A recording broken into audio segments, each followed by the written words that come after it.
Nous allons faire la connaissance du docteur Poirel, vétérinaire équestre à Abbeville, dans le nord de la France.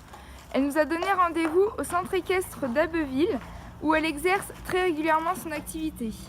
Le docteur Poirel a accepté de répondre à nos questions et de nous présenter son activité.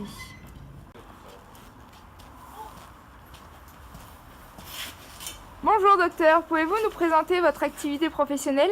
Bien sûr, volontiers. Je suis vétérinaire équin itinérante. Je travaille au sein d'une structure mixte, ce qui me permet de partager les frais professionnels comme l'achat d'appareils radio, l'achat d'analyses pour tout ce qui est analyse de sang.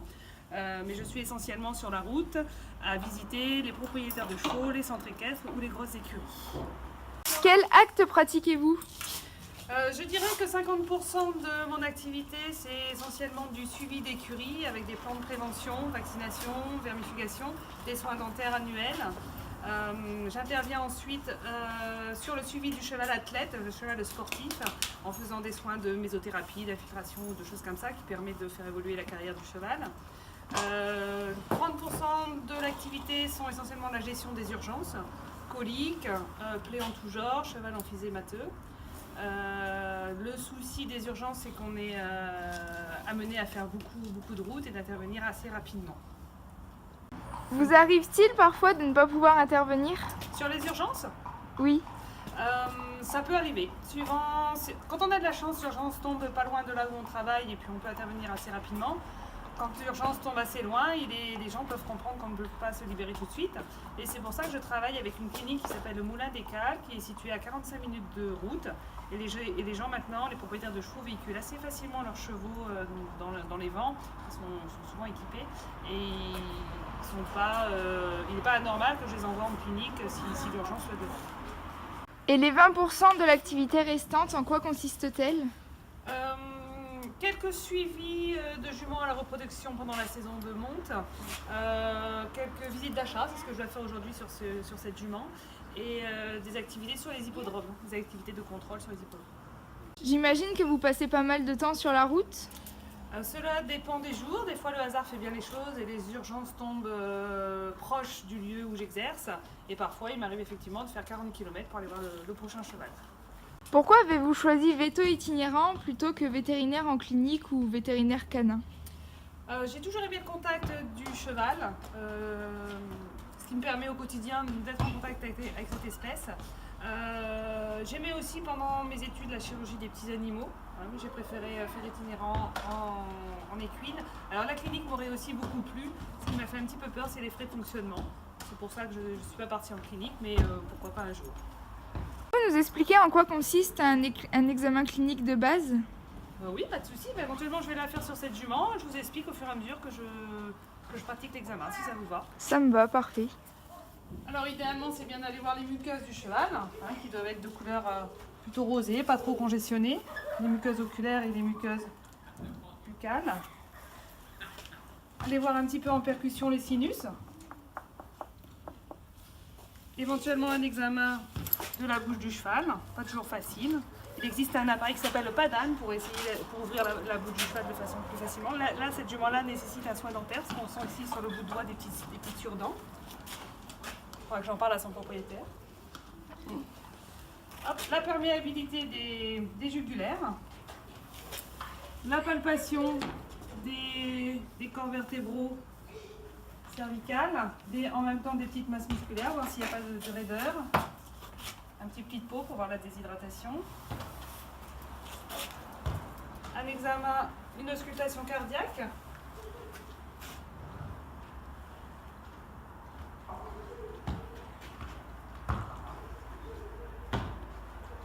Il est important de la faire des deux côtés.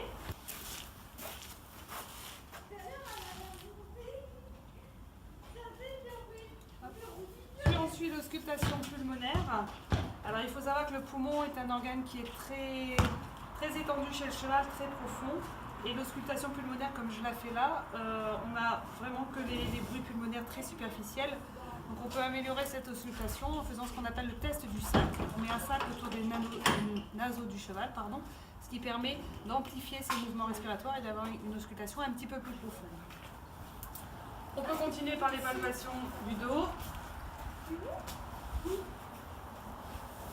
Et après, palpation de tous les membres, hein, que ce soit les récessus articulaires, les récessus tendineux, la palpation des tendons.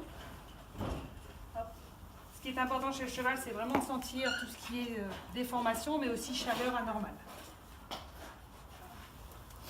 Hop. Bien ensuite, la prise de température, les rectales de température.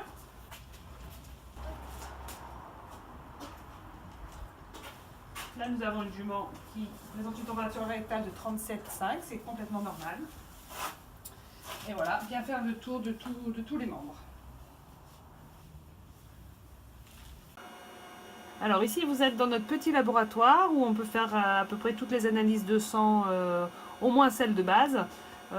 Ici, vous avez le LaserSac de chez IDEX qui nous permet de faire des numérations formules. Là, vous avez le Catalyst One qui nous permet de faire de la biochimie. Derrière, on a du temps de coagulation. On a un microscope pour faire ce qu'on appelle des frottis sanguins, par exemple, ou des lames, de la cytologie un petit peu. Voilà. Pour tout le reste des analyses, que ce soit des sérologies, des PCR ou des choses comme ça, on travaille essentiellement avec le laboratoire Franck Vincomble de Caen, qui est notre laboratoire de référence en équine. Et on a des analyses assez rapides. Voilà, donc là, on est devant la salle devant l'appareil de développement de la radio. Cette jument-là a été vue pour une boiterie antérieure. Et sur la radio, hop, je vais vous le mettre en grand, vous pouvez voir ici un petit bout de lésion d'OCD. Donc c'est un petit bout de cartilage, d'os maintenant, qui a été libéré dans l'articulation, hop, et qui fait boiter cette jument. Voilà. Les médicaments. Alors, les médicaments sont commandés via une centrale d'achat qui s'appelle Alcyon chez nous en France, mais il y en a plusieurs. Hein. Il y a Coveto également, enfin il y en a diverses centrales d'achat. On est livré 2 fois par semaine. En début d'année, on est visité par les laboratoires avec lesquels on discute des remises commerciales qu'on peut avoir sur les médicaments. Et c'est pour ça que depuis 5 ans, nous sommes associés en société civile de moyens avec 7 autres cliniques pour pouvoir avoir un poids suffisamment important pour la négociation des médicaments. Avez-vous une ou deux anecdotes à nous raconter ? Oui, bien sûr. Je me rappelle d'un petit Shetland qui s'appelait Martin, qui était au centre équestre d'Abbeville, qui a fait une colique, qui s'est avérée au bout de quelques heures, une colique chirurgicale. Donc il a été envoyé en clinique à Gand, donc en Belgique. La propriétaire l'a emmené et malheureusement pour des problèmes de coût, le poney n'a pas pu être opéré. Donc on pensait qu'il allait être euthanasié là-bas et en fait la propriétaire est revenue avec le poney qui était toujours aussi mal. Et on a pris la décision d'un commun accord d'essayer d'opérer le poney chez elle. Donc elle nous a fabriqué une pseudo-salle de chirurgie, hein, où on a nettoyé le box, fait en sorte que ça soit très très propre. Et puis on a opéré son petit Shetland dans son garage. Et aujourd'hui, le petit Shetland est toujours vivant, il fait des petits cours au centre équestre. Et ça, c'est vraiment une très belle histoire.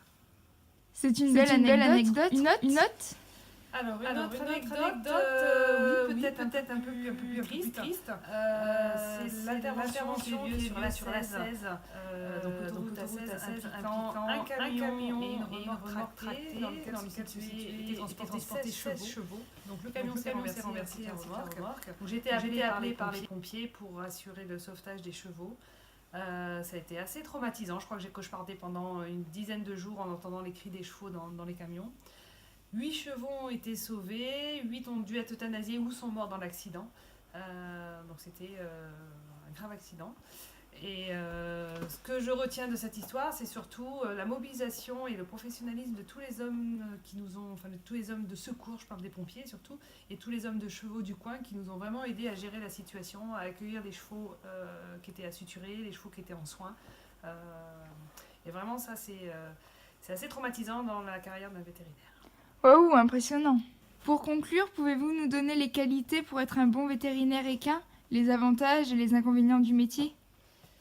Alors, les qualités, je dirais avoir un bon contact client, savoir communiquer avec la clientèle, expliquer les choses avec des mots simples pour que le discours passe bien, pour que les gens comprennent ce que l'on raconte et puissent prendre les bonnes décisions. Je dirais qu'il faut être courageux aussi parce qu'on passe beaucoup de temps sur les routes, on passe beaucoup de temps, alors en France dans le froid, en Espagne peut-être un petit peu moins, mais en France on passe du temps dans le froid.